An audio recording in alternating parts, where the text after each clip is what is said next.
Bienvenue à Médecine en 3 minutes.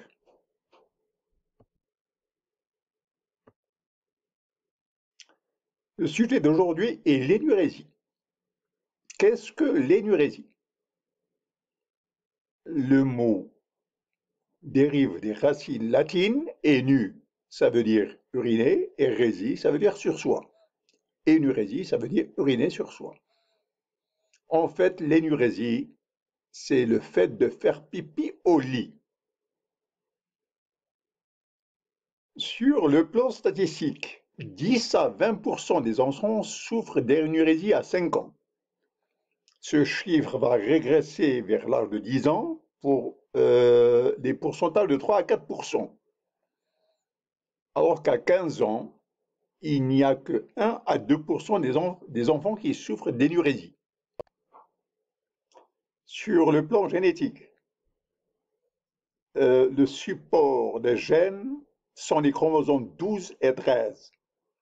Donc il existe un facteur familial de l'énurésie. En fait, si les deux parents ont souffert durant leur enfance d'énurésie, il y a 70 à 80% de chances que leur enfant souffre d'énurésie lui-même.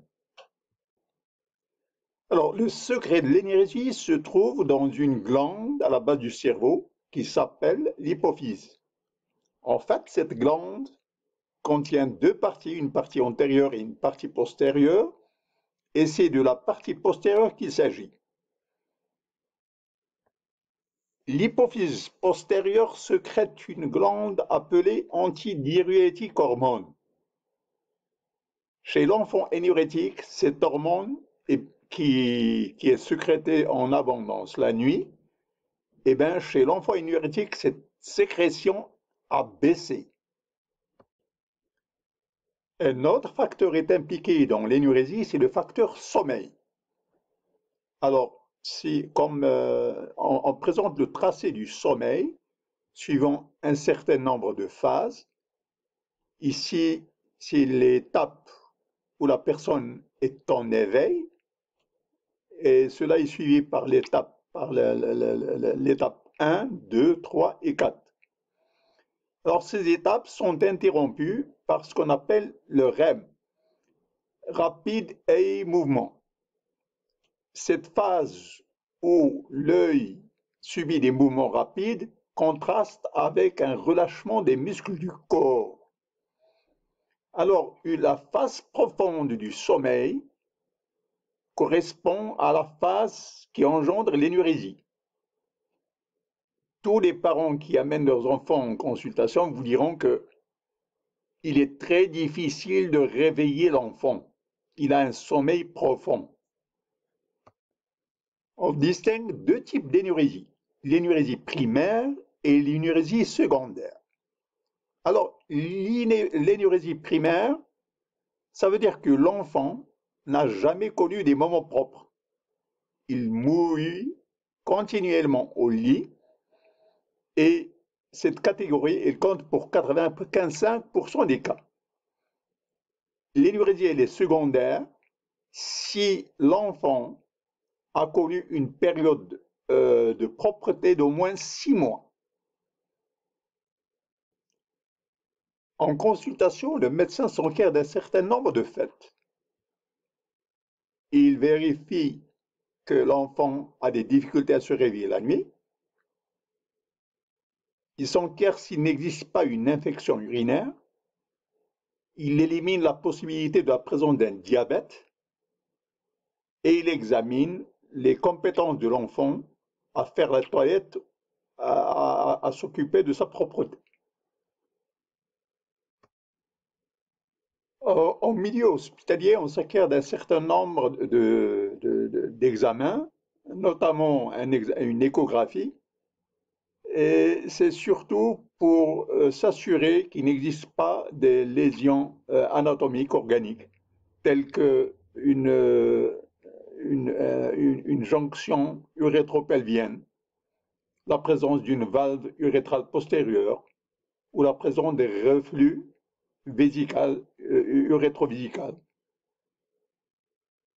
L'examen échographique permet également d'apprécier le volume post-mictionnel. On a enfin recours à un examen urodynamique.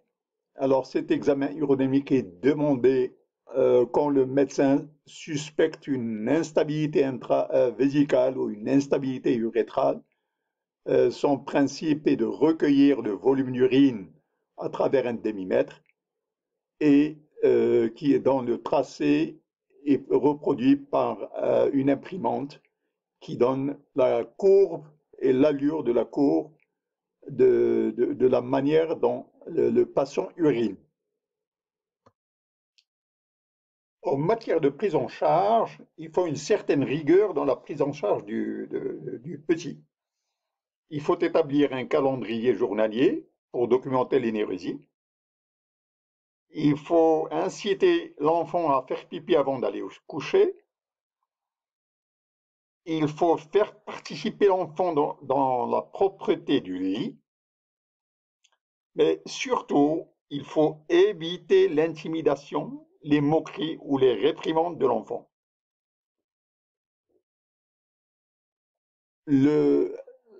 La meilleure prise en charge d'un enfant énurétique reste le stop pipi.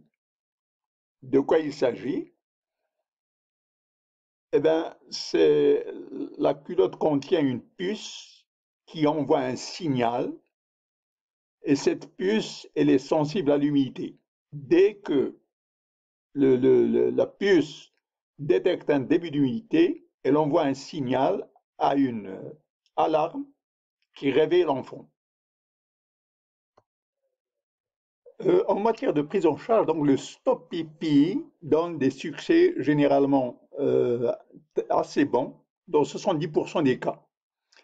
Mais si cette méthode, pour une raison ou une autre, ne marche pas, on a recours à des médicaments. Alors parmi les médicaments, on cite deux essentiellement. Le premier, c'est la desmopressine. En fait, c'est tout simplement la post-hypoxie, l'hormone post-hypoxie, c'est l'antidiurétique hormone qu'on prescrit comme spray nasal. Et le second médicament est l'imipramine. C'est un dérivé tricyclique. Et ce dérivé tricyclique, il agit sur la profondeur du sommeil. Il allège le sommeil de l'enfant. Cependant, il a des effets indésirables, notamment l'hypotension orthostatique et la sécheresse de la bouche. Mais surtout, on craint avec l'usage de ce médicament la possibilité d'arythmie cardiaque. Donc, c'est un médicament qu'il faut donner avec beaucoup de précaution après l'âge de 6 ans et il n'est pas dénudé d'effets indésirables. Alors, pour récapituler,